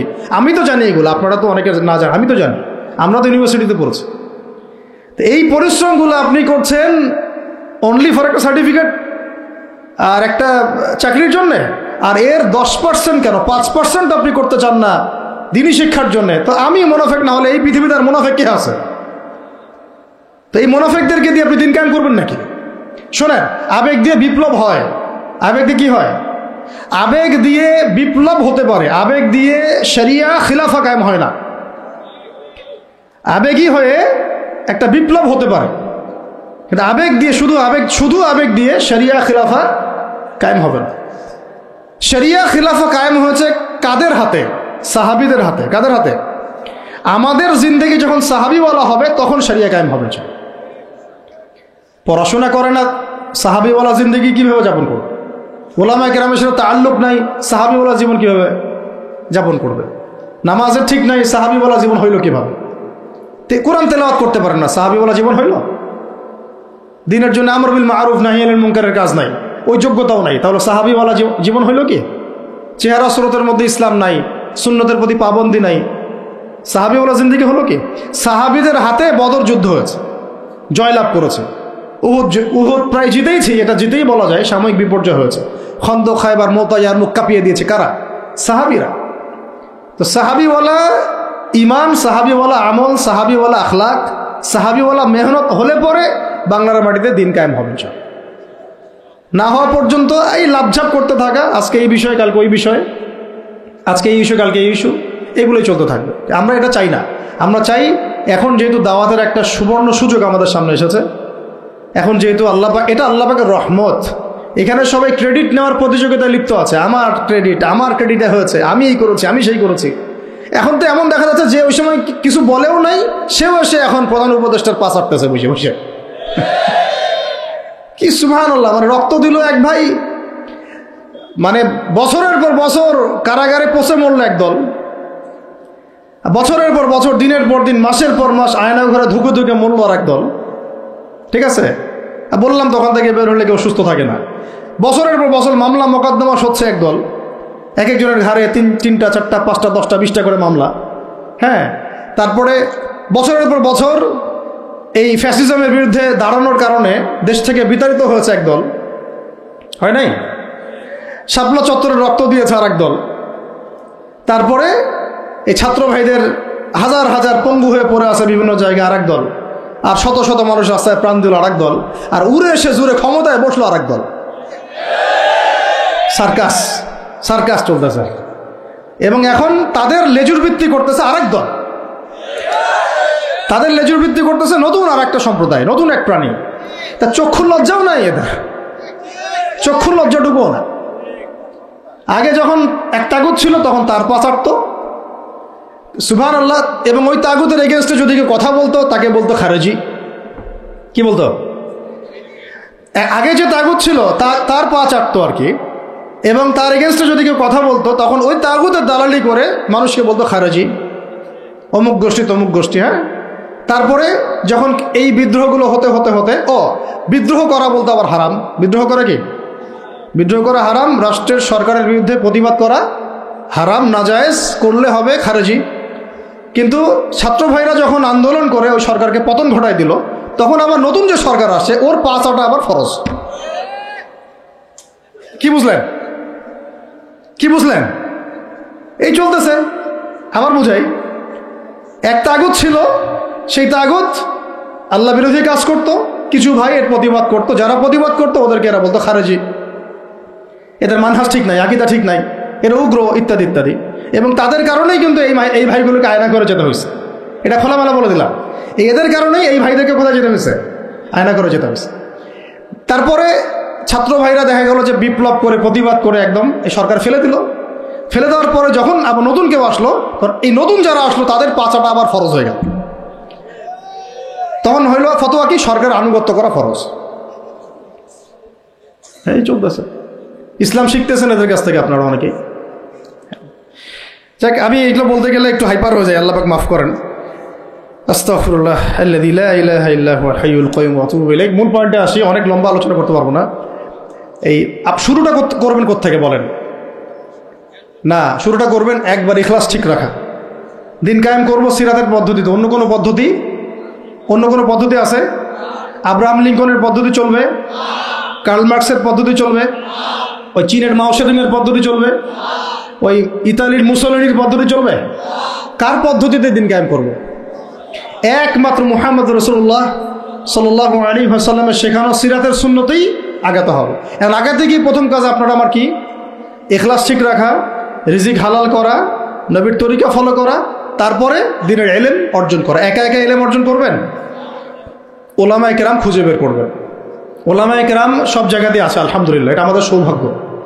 আর আপনি দেখবেন যে কারা নিজেদেরকে জাহির করে না, মুহাক্কিক ওলামায়ে কেরাম নিজেকে জাহির করেন না। হকপন্থী ওলামায়ে কেরাম যারা, তারা নিজেদেরকে এভাবে জাহির করেন না, এজহার করেন না যে আমি এত বড় পণ্ডিত, আসো আমার কাছে, এইভাবে তারা কথা বলেন না। তা বরং তারা নিজেদেরকে আড়াল করে চলেন, তারা বিনয়ী হন। এবং আপনারা দেখবেন না যে আহলে ফেসবুক ওয়াল জামায়াতের মধ্যে কার পপুলারিটি বেশি, এইটা দেখতে যাবেন না। আপনারা দেখতে যাবেন বড় বড় ওলামায়ে কেরাম কার পিছনে ছোটেন। মুহাক্কিক আলেম খুঁজবেন কিভাবে? আপনি দেখবেন না যে অমুক ভাই তমুক ভাই, আমাদের এই ভাইরা কার পিছনে ছোটে, বরং আপনি দেখবেন যে হ্যাঁ, বড় বড় ওলামায়ে কেরামগণ কার পিছনে ছোটেন, এবং সেই মূল উৎস থেকে জ্ঞান অর্জন করার চেষ্টা করবেন। ইনশাআল্লাহ তৌফিক দান করবেন, আমিন। এটা ছাড়া আপনারা জ্ঞান অর্জন হবে না, এবং জ্ঞানের সাথে যে আদব সেটাও শিখতে পারবেন না। আদবের সাথে তাআল্লুক হচ্ছে তাসাউফের, সেটাও শিখতে পারবেন না। এবং তাজকিয়ার, এই তাজকিয়া অর্জন হবে না। আল্লাহ পাক আমাদেরকে তাজকিয়া অর্জন করে তৌফিক দান করুন। ইলম শিখবো, তারপরে কাজ হচ্ছে আমাদের আমল বাড়িয়ে দেওয়া। আল্লাহ নবী সাল্লাল্লাহু আলাইহি ওয়াসাল্লাম সাহাবায়ে কেরামকে শুধু জ্ঞান শিখতেন নাকি আমলও করতেন? সবচেয়ে বেশি পরহেজগার ব্যক্তি কে এই উম্মতের মধ্যে বলেন? আমাদের নবী সাল্লাল্লাহু আলাইহি ওয়াসাল্লাম। হ্যাঁ, তিনি তো অবশ্যই। তারপরে আবু বকর রাদিয়াল্লাহু আনহু, ওমর ইবনুল খাত্তাব, আলী ইবনে আবি তালেব, উসমান বিন আফফান রাদিয়াল্লাহু আনহু আজমাইন, প্রত্যেক সাহাবী। তো সাহাবীদের আমল একটু দেখেন, সারাদিন রাত তারা কেমন কি করতেন, কিভাবে কাটাতেন। আমরা আমাদের দিনের একটা বড় অংশ অপচয় করে নষ্ট করি। তারা সময় নষ্ট করতেন না, বরং তারা প্রত্যেকটা সময়কে কাজে লাগাতেন। প্রত্যেক দিন একদিন ওই হাদিসটা আপনারা তো জানেন, একদিন নবী সাল্লাল্লাহু আলাইহি ওয়াসাল্লাম বললেন, আজকে জামাতের সাথে নামাজগুলো পড়েছে কে? আবু বকর রাদিয়াল্লাহু আনহু হাত তুললেন, আমি পড়েছি। আজকে সদকা করেছে কে? আমি। আজকে সওম রেখেছে কে? আমি। আজকে জানাজায় শরীক হয়েছে কে? আমি। এরকম অনেকগুলো আমলের কথা নবীজি বলেন, সবগুলোই দেখা গেল আবু বকর রাদিয়াল্লাহু আনহু করেছেন। সুবহানাল্লাহ, একদিনে সব আমল। এভাবে তারা দিন কাটাতেন, আপনি আর আমি যদি জুমার দিনে মসজিদে আসি তাহলে তো সমস্যা ভাই, আমাদের দ্বারা তো হবে না। আল্লাহ পাক আমাদেরকে যেন ইসলাহ করার তৌফিক দান করেন, আমিন। আমল বাড়িয়ে দেওয়া। এবার দেখেন, এবার এই জায়গাটুকু বুঝেন, নবী সাল্লাল্লাহু আলাইহি ওয়াসাল্লাম দাওয়াতের কাজ শুরু করে প্রথমে কিন্তু প্রথমেই প্রকাশ্যে দাওয়াত কিন্তু দেন নাই। প্রথমে তিনি 3 বছর, কত বছর? তিনটা বছর তিনি গোপনে দাওয়াত দিয়েছেন। কত বছর? 3 বছর গোপনে দাওয়াত দিয়েছেন। এখন এই গোপনে দাওয়াত দেওয়ার পরিবেশ আমাদের এখানে দরকার নাই। কেন নাই? কারণ আমাদের এখানে স্পষ্ট দাওয়াত হয়ে গেছে না? এখন তো আমাদের এখানে মক্কার মতো অবস্থা না যে আবার প্রথম 3 বছর গোপনে দাওয়াত দিতে হবে কি? এখন আরো বরং প্রকাশ্যে দাওয়াত দিতে হবে। আলহামদুলিল্লাহ। এই যে বলছিলাম যে এটা আল্লাহ পাকের রহমত যে আমরা এই সময়টা পেয়েছি। এখানে কারো কিন্তু ব্যক্তিগত কোনো ক্রেডিট নেওয়ার সুযোগ নাই। এই যে এখন দাওয়াতের একটা উত্তম প্ল্যাটফর্ম পাওয়া যাচ্ছে, ক্ষেত্র পাওয়া যাচ্ছে, খোলাভাবে কথা বলা যাচ্ছে, এটা কারো রহমত। এটাকে কাজে লাগিয়ে আরো 5 বছর 10 বছর আমাদেরকে দাওয়াত দিতে হবে। কিসের দাওয়াত? দিন কায়েমের দাওয়াত। কিসের দাওয়াত? ইসলাম ব্যক্তি জীবনে আছে, ইসলামকে এখন নিয়ে যেতে হবে সমাজে, ইসলামকে নিয়ে যেতে হবে অর্থনীতিতে, ইসলামকে নিতে হবে রাজনীতির মধ্যে। ইসলাম যখন সমাজে, অর্থনীতিতে, সংস্কৃতিতে, শিক্ষানীতিতে এবং রাজনৈতিক ক্ষেত্রে যাবে, তখন আমরা ইনশাল্লাহ চূড়ান্ত বিজয় লাভ করব। এখন যদি পার্শ্ববর্তী শত্রু রাষ্ট্রগুলো আমাদেরকে আক্রমণ করে, আপনি তো ব্যক্তিগতভাবে জিহাদের ঘোষণা দিতে পারবো না, পারবেন? কিন্তু এখন যদি আপনার হাতে রাজনৈতিক ক্ষমতা থাকতো, তাহলে আমরা দেখাই দিতাম যে একজন সাইফুরকে মারলে কতজনের লাশ পড়ে। একজন ফেলানিকে যদি কাঁটাতারে ঝুলাই দেওয়া হয়, ওরকম 10টা বিএসএফকে মারার ক্ষমতা আমাদের আছে। এই শক্তি সামর্থ্য আমাদের ভাইদের আছে। আমাদের দাওয়াতের কাজ শুধু আমভাবে জনগণের মধ্যে করলে হবে না, পুলিশের মধ্যে দাওয়াতের কাজ করতে হবে, র্যাবের মধ্যে দাওয়াতের কাজ করতে হবে, আমাদের আনসারদের মধ্যে দাওয়াতের কাজ করতে হবে, বিজিবির ভাইদেরকে প্রশিক্ষিত করতে হবে। সবচেয়ে বড় কথা, আমাদের সেনাবাহিনীকে, বিমান বাহিনীকে শক্তিশালী করতে হবে। অত্যাধুনিক অস্ত্র তাদের হাতে থাকতে হবে এবং তাদের মধ্যে সব কিছুই আছে। মাশাআল্লাহ, পটেনশিয়াল আছে, প্রতিভা আছে, শারীরিক শক্তি আছে, ট্রেনিং আছে। ইমানটাকে মজবুত করতে হবে। তাদেরকে ইমানের দাস দেওয়া লাগবে। আপনারা যারা শুনবেন এগুলো, লেকচার অনলাইনে গেলে শুনবেন, তারা ইনশাআল্লাহ শুধুমাত্র জাতিসংঘের একটা মিশনকে জীবনের লক্ষ্য বানাবেন না। আপনারা জাতিসংঘের একটা মিশনে যাওয়া আপনার জীবনের লক্ষ্য না। আপনাকে যদি আল্লাহ পাক প্রশাসনিক দায়িত্ব দিয়ে থাকেন, আল্লাহর জন্য শহীদ হওয়াটা আপনার জীবনের সবচেয়ে বড় সৌভাগ্য। এইদিকে আমরা তো তাদেরকে এখন হাঁটাতে পারছি না, কারণ ওই ক্ষমতা আপনার আমার হাতে নাই। ইসলামকে ওই রাজনৈতিক জায়গায় নিতে হলে সিরাতের সুন্নতে আগাতে হবে। আল্লাহ পাক তৌফিক দান করুন। এবার প্রকাশ্যে দাওয়াত শুরু হলো 4 নম্বর বছর থেকে 10ম বছর পর্যন্ত।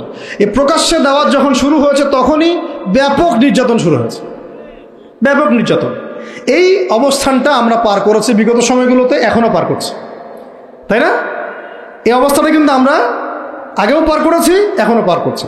যারাই প্রকাশ্যে পরিপূর্ণ ইসলামের কথা বলছেন বা বলেছেন, কোনো না কোনোভাবে তারা হ্যারাসমেন্টের শিকার হয়েছে, কোনো না কোনোভাবে, ফিজিক্যালি অথবা মেন্টালি অথবা রাজনৈতিকভাবে অথবা মামলা মোকদ্দমা অথবা গুম অথবা একেবারে ক্রসফায়ার অথবা দেশ ত্যাগ, কিছু না কিছু ওদের তাকদিরে নসিব হয়েছেই, তাই না? আর যারা সুরে সুর মিলিয়ে কথা বলেছে, তারা পার পেয়ে গেছে। ওই যে বললাম, আগেও তলা চাটা, এখনও তলা চাটা। ওটা হচ্ছে মানে তেল মারা মানহাজ আর কি, তৈলাক্ত মানহাজ। যেই থাকুক, এক্স থাকলেও আমি তেল মারবো, ওয়াই থাকলেও তেল মারবো, জেড থাকলেও তেল মারবো। কারণ তেল মারা আমার জন্য ফরজ এবং তৈলাক্তদের আনুগত্য করা আমার জন্য ফরজ। ওদের বিরুদ্ধে কথা বললে আপনি আবার হয়ে যাবেন খারেজি। কিন্তু সার্জিসদেরকে আবার তারা কিন্তু খারেজি বলে নাই। এটা একটা ব্যাপার আছে। সার্জিস হাসনাতদেরকে কিন্তু তারা ওই সব ওলামায়ে কেরাম আবার কি বলে নাই? খারেজি বলে নাই। কিন্তু অস্ত্র হাতে নিয়ে ওরা কিন্তু পুলিশ পিটাইছে। কথা বুঝতে পারছেন? এই কাজটা যদি কোনো মাদ্রাসার ছেলে করতো, তাহলে আল্লাহর কসম করে বলতেছে পুরো দুনিয়াতে এরা রটাই দিত যে আমরা জঙ্গি। এই পয়েন্টটা ভালো করে বুঝেন। যদি এই আন্দোলনটা শুধুমাত্র দাড়ি টুপিওয়ালা মানুষরা করতো, তাহলে সারা মুসলিম বিশ্ব না, সারা দুনিয়াতে এরা রটাইত মিডিয়া দিয়ে যে বাংলাদেশের মুসলমানরা উগ্র, জঙ্গি এবং সন্ত্রাসী। রটাইতো না? বেশাক রটাইতো। কিন্তু যখন গণতন্ত্রপন্থীরা গণতান্ত্রিক পদ্ধতিতে এই কাজটা করছে, তখন এটা জায়েজ হয়ে গেছে। একই জিনিস, একদল গিয়ে গুলি করা শুরু করলো মাজলুমদের উপরে। তারপরে মাজলুমরা আর থাকতে না পেরে অস্ত্র হাতে নিয়েই ফেললো। লাঠি সেটাও তো অস্ত্র নাকি? এবং তাদের একজন তো বলেছিল, আমাদের পরবর্তী প্ল্যান ছিল যদি তারা স্কিপ না করতো আমরা সশস্ত্র অবস্থান নিতাম। বলেছে কিন্তু মিডিয়াতে একজন বলেছে না? বলেছে। যাই হোক, এদিকে যখন জালেম আক্রমণ করেছে, তখন মাজলুম তো প্রতিবাদ করে নাই? এই আক্রমণের প্রতিবাদে রাস্তায় কিন্তু বহু মানুষ মারা গেছে। জালেমদেরও মরেছে, মাজলুমদেরও মরেছে। কেন পুলিশ ভাইদেরকে কি মারা হয় নাই? কারণ তারা জালেমের পক্ষ নিয়েছিল। সে কি অমুসলিম ছিল না মুসলিম? ও মুসলিম ছিল, কিন্তু কালিমা পড়া মুসলিম, তাই না? সেও কালিমা পড়া মুসলিম, জালেমের পক্ষ নিয়েছে। আর এদিকে আমাদের মাজলুম ভাই, যাদের উপর গুলি চালানো হয়েছে। এখন মাজলুম ভাইরা শেষমেশ লাঠিসোঁটা হাতে নিতে বাধ্য হয়েছে। এবার কনফ্লিক্ট হলো, জালেমও মরলো কিছু, মাজলুম তো মারা গেছে। এখন এই কনফ্লিক্টে কিন্তু আমাদের ইসলামিক স্কলারশিপ অব ইসলামের কিছু কিছু ব্যক্তি, তারা কিন্তু এখানে মাজলুমদের কাউকে কিন্তু খারেজি বলে নাই, বলেছে? মাজলুমদের কাউকে কিন্তু তারা সন্ত্রাসী, জঙ্গি এসব শব্দ ইউজ করে নাই। কিন্তু এটা যদি দাড়ি টুপিওয়ালা কোনো মানুষ করতো তাহলে খবর ছিল। অতএব শুভঙ্করের ফাঁকিগুলো বোঝার চেষ্টা করুন। এইভাবে আমাদেরকে ধোকায় ফেলা হচ্ছে, এইভাবে পুরো জাতির তরুণ প্রজন্মের জিহাদি জাজবা ধ্বংস করে দেওয়া হচ্ছে। এইসব থিওরি, এইসব তত্ত্ব দিয়ে, এইসব ফতোয়াবাজি করে পুরা 16 কোটি মানুষের জিহাদি জাজবাটাকে নষ্ট করে দেওয়া হচ্ছে। অন্যায়ের প্রতিবাদ করলেই আপনাকে জঙ্গি বলে দেওয়া হবে, অন্যায়ের বিরুদ্ধে কথা বললেই আপনার উপরে এইসব চলে আসবে। অথচ গণতান্ত্রিক পদ্ধতিতে যখন তারা লড়াই করছে, এটা তখন জায়েজ হয়ে যাচ্ছে। তখন 100টা মূল্যও জায়েজ, 1000 মূল্যেও সুবহানাল্লাহ। আর এখানে সাইফুর রহমানকে মারা হয়েছে, 2-1 ভাই যদি একটু কড়া গলায় কথা বলে, বাকিরা বলছে এত গলা বড় করার দরকার নেই, আস্তে করে কথা বলেন। অপেক্ষা করেন, শয়তান থেকে পালাচ্ছেন তো, শয়তান তো আপনার থেকে পালাবে না, শয়তান আপনাকে ধরবে। আপনি শয়তান থেকে পালাতে যাচ্ছেন তো, এটা একটা সাপ। এটা কি একটা, এখন যেটা দেখছেন এগুলো সাপের লেজ। এগুলো কি? এগুলো সব সাপের লেজ। সাপের মাথা কোথায় জানেন? একদম দিল্লিতে। সাপের মাথা কোথায়? এখন এই সাপের লেজ নিয়ে আপনার এত ভয়, মাথা আসলে যে কি করবেন আল্লাহই ভালো জানে। কথা হচ্ছে যে এই সাপের লেজ আপনি কাটবেন কিভাবে? কাটতে হলে একটা অস্ত্র লাগবে। সেই হাতিয়ার, সেই তরবারের নামই হচ্ছে ইসলাম। সেই তরবারের নামই সিরাত। এর বাইরে কোনো তরবাল নাই। আজকে যদি লেজ কাটতে পারেন, কাল মাথাও কাটতে পারবেন ইনশাআল্লাহ। এখন যদি লেজের কাছে হেরে যান, মাথা কাটতে পারবেন না। এখন আপনি শয়তান থেকে পালাতে যাচ্ছেন, কিন্তু শয়তান আপনার থেকে পালাবে না, ও আপনাকে ধরবে। আজকে 10, কালকে 20, যদি কালকে আল্লাহ না করে 100 হয়, তখন দেখবো আপনাদের বিবৃতি কেমন হয়।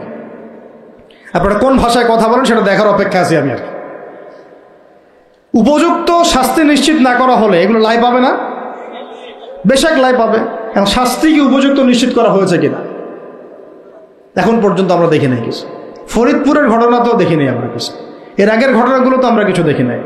অতএব আমরা এই জায়গায় অনেক বেশি কনসিয়াস যে আপনারা আগে 1 নৌকায় পা রেখেছিলেন, এখন আবার 2 নৌকায় পা রাখলেন কিনা। আগে তো পা রেখেছিলেন শুধুমাত্র এক নৌকায়, ভারতীয় নৌকায় আর কি। আর এখন পা রাখতেছেন ভারতীয় নৌকায়, পাশাপাশি আমেরিকান নৌকায়। 2 নৌকায় 2 পা রাখতেছেন। যখন 2 নৌকায় 2 পা থাকবে, তখন কিন্তু ডোবা আরও বেশি সহজ হয়ে যাবে। এটাও মাথায় রাখেন, তখন কিন্তু পা রাখারও জায়গা পাবেন না। তো এই জিনিসগুলো আমাদের ভালো করে বোঝা দরকার। আল্লাহ পাক আমাদেরকে বোঝার তৌফিক দান করুন। আমাদের কাছে কোরআন আছে ভাই, দ্বীন ইসলাম আছে, নবীর সুন্নত আছে, আমাদের কোথাও যাওয়ার দরকার নাই। এই সহজ কথাটা আমরা বোঝাতে পারতেছি। সহজ কথা, আমাদের কাছে কোরআন আছে, হাদিস আছে, রাসূলের সিরাত আছে, সুন্নত আছে, বরেণ্য উলামায়ে কেরাম আছেন, দেশে 16 কোটি মুসলিম তাওহীদি জনতা আছে। কোথাও যাওয়ার দরকার নেই। আমরা আমাদের দেশের ভাগ্য ইনশাল্লাহ গড়ে নিতে পারবো ইনশাআল্লাহ। আর কারো দালালি করার কোনো দরকার নেই আমাদের। দুঃখজনক হচ্ছে এত কিছুর পরেও, আল্লাহর কসম, এত কিছুর পরেও এখন পর্যন্ত আমাদের দেশটা ভারতীয় দালাল মুক্ত হইতে পারলো না। প্রত্যেকটা ডিপার্টমেন্টে এখন ওদের দালাল বসেই আছে। ভাই একটা নামাজ পড়বেন আপনি, তো নামাজ পড়ার জন্য জায়গাটা পাক লাগবে না, কাপড়টা পাক লাগবে না? নাপাক কাপড়ে নামাজ হবে? নাপাক জায়গায় নামাজ হবে? একটা প্লেট নিয়েছেন, খাবার খাবেন, বিরিয়ানি খাবেন, তো বিরিয়ানি খাওয়ার আগে প্লেটটা পরিষ্কার করবেন না? প্লেট যদি পরিষ্কার না হয়, সেখানে বিরিয়ানি খাওয়া যাবে? দেশটা তো পরিষ্কার হচ্ছে না। আগে দেশটা পরিষ্কার করেন, তারপরে বিরিয়ানি খাওয়া যাবে ইনশাআল্লাহ। বরং এখন আমরা ওই ময়লাদের সাথে আপোষ করে চলার চেষ্টা করছি, আঘাত করার চেষ্টা করছি। আবার কেউ কেউ তো নিজের গিরগিটি রং পাল্টায় ভিতরে ঢুকে গেছে, টের পাওয়া যাচ্ছে না। আচ্ছা না এরকম? আপনারা সবাই বুঝেন, এগুলো আমি খোলামেলা বলার প্রয়োজন নেই। মূল কথা হচ্ছে, একটা বিষয়কে পবিত্র না করে একটা জমি চাষ করব, আগে আমাকে ওই জমিটাকে সার দিতে হবে, কীটনাশক দিয়ে ওটাকে দূর করতে হবে। জমি পবিত্র না করলে এখানে পবিত্র বৃক্ষ রোপণ করা যাবে না। সিম্পল একটা কথা, আপনি বিরিয়ানি খান আর যাই খান, পাত্র পরিষ্কার করতে হবে। এই পাত্র এখনো পরিষ্কার হয় নাই। আল্লাহ পাক আমাদেরকে প্রত্যেকটা মহল থেকে এই বিজাতীয় দালালদেরকে দূর করা তৌফিক দান করেন। এ দেশের ভাগ্য আল্লাহ করবেন ইনশাআল্লাহ।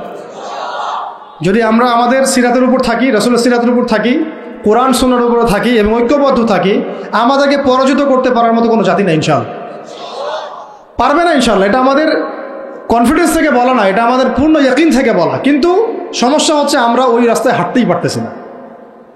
আল্লাহ পাক আমাদেরকে সেই হিকমা এবং প্রজ্ঞা দান করেন। আমি আল্লাহ পাক উপযুক্ত নেতৃত্ব আমাদের সামনে নিয়ে আসেন। আমি এবং দোয়া করি আমরা যেন ইসলামপন্থী সরকার আল্লাহ পাক আমাদের সামনে নিয়ে আসেন, যাদেরকে সামনে রেখে আমরা এই পুরো দেশ জুড়ে ইসলামী শরিয়া প্রতিষ্ঠার মেহনত করতে পারি। আল্লাহ পাক সে তৌফিক দান করেন।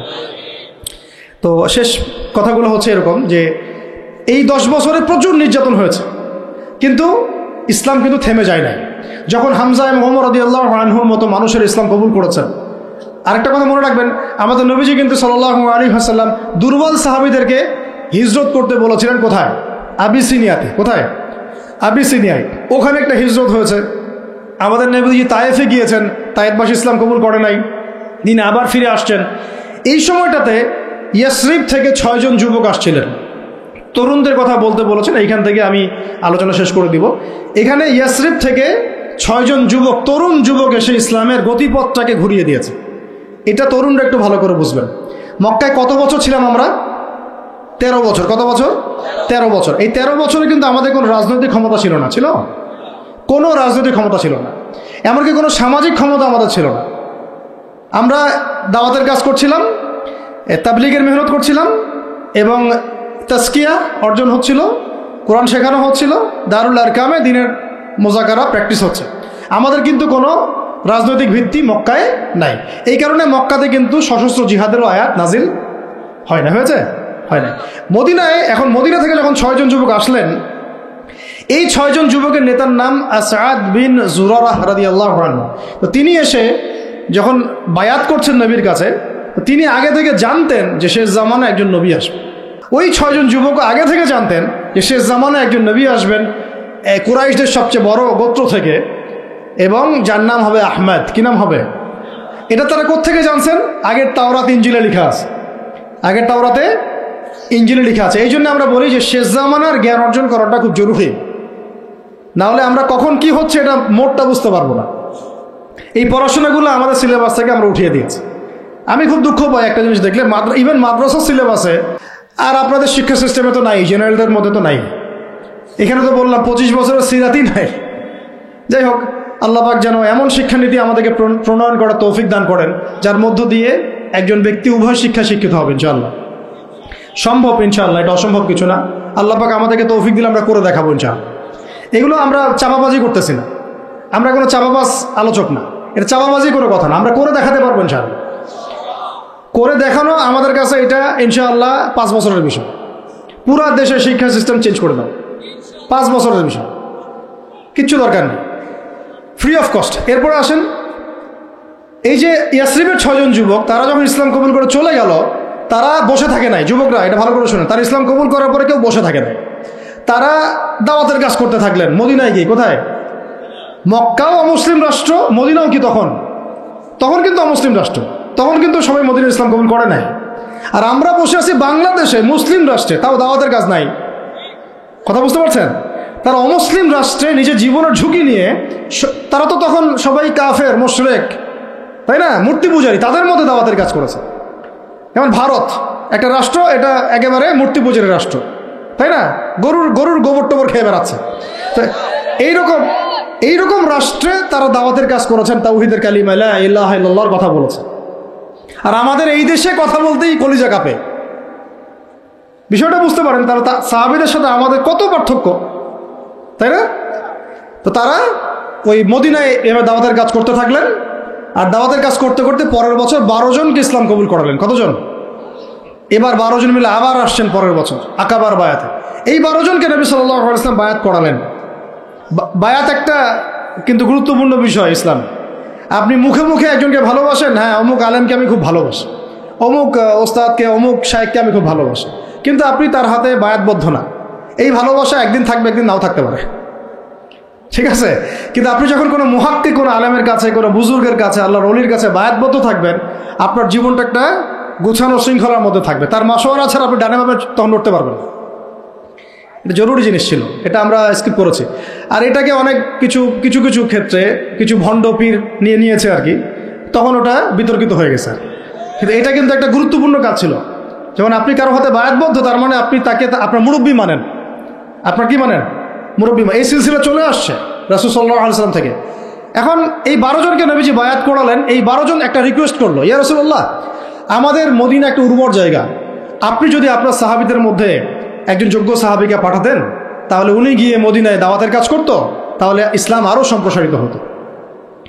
এটা কাদের কথা ছিল? এই 12 জনের। তো এবার নবী সাল্লাল্লাহু আলাইহি ওয়াসাল্লাম, সুবহানাল্লাহ, আবু বকর রাদিয়াল্লাহু আনহুকে না, উমর রাদিয়াল্লাহু আনহুকেও না, হামজা রাদিয়াল্লাহু আনহুকেও না, হ্যাঁ, আর কে? আব্দুর রহমান বিন আউফ রাদিয়াল্লাহু আনহুকেও না। জান্নাতের সুসংবাদ প্রাপ্ত 10 জন সাহাবীর যে লিস্ট আছে, এই লিস্টের কোনো সাহাবীকে তিনি পাঠালেন না। বরং তিনি একজন ধনীর দুলাল ছিলেন।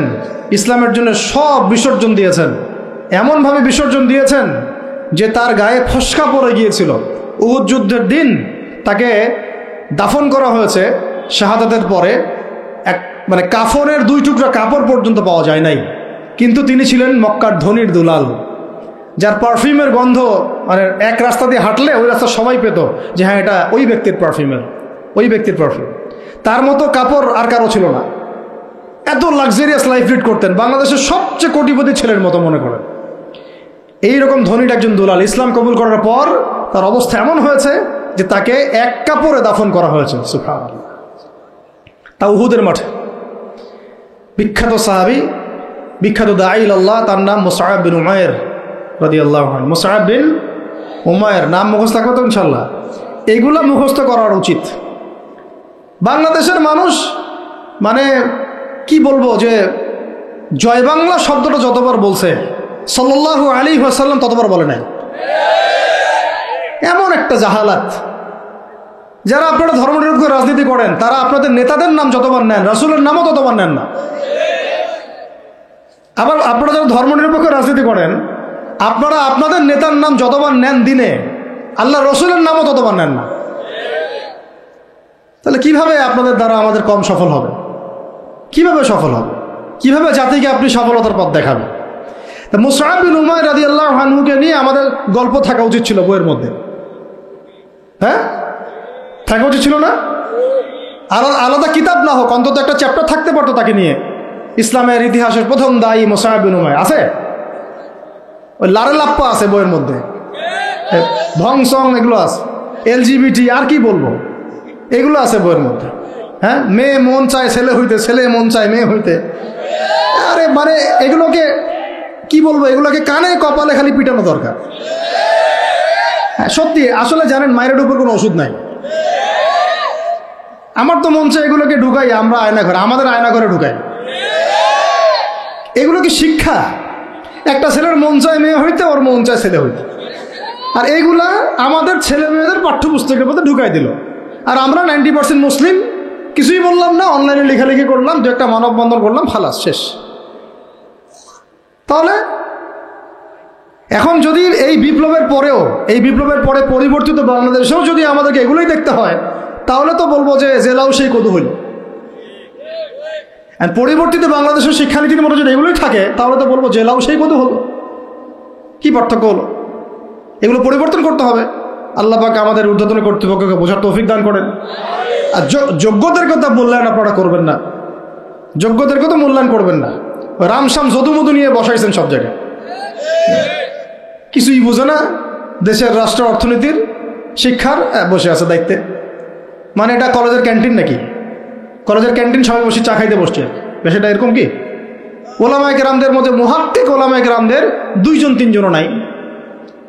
কার সাথে মাশওয়ারা করতেছেন? পরামর্শ আলেমদের সাথে মাশওয়ারা নেই, মাঝে মাঝে ডাকে চা খাইতে, এই পর্যন্তই আর কি। এগুলো কি?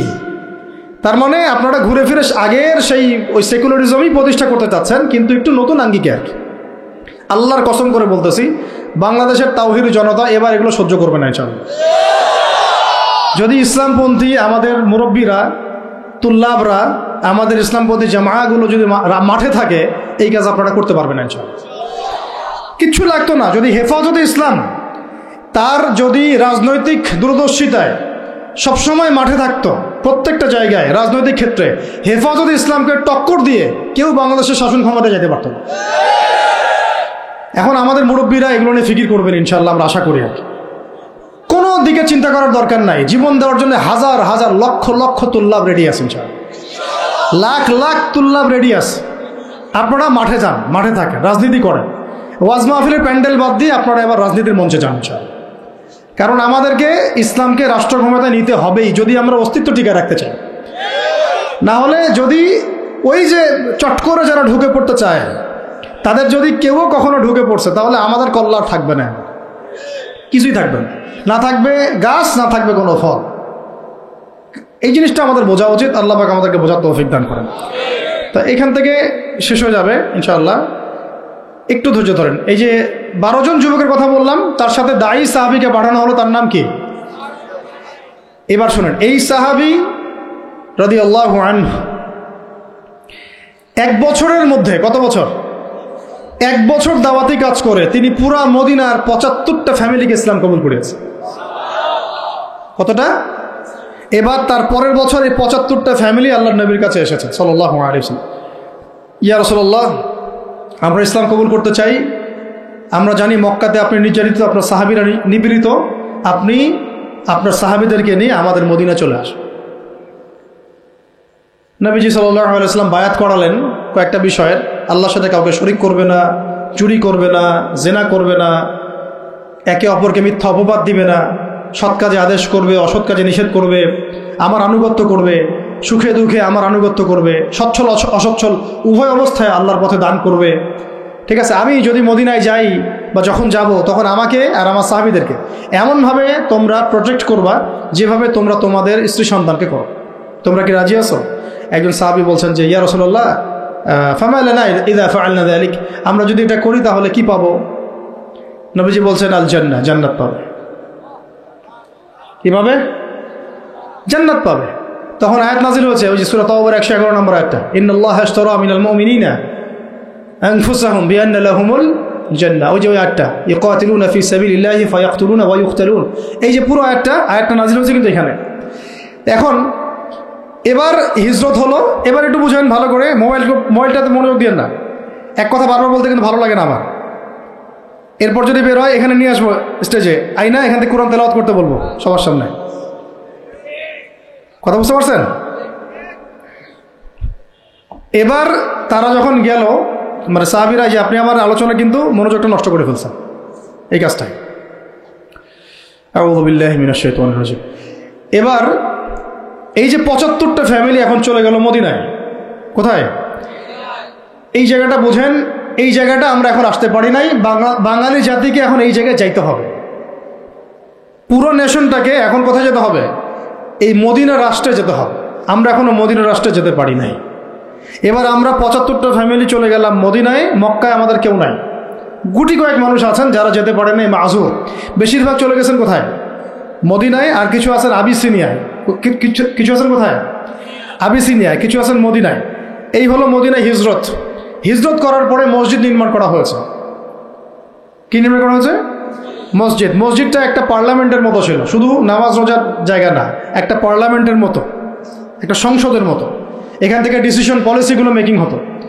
তারপরে আনসার যারা ছিলেন সেখানে সাহায্যকারী, তারা হলেন আনসার।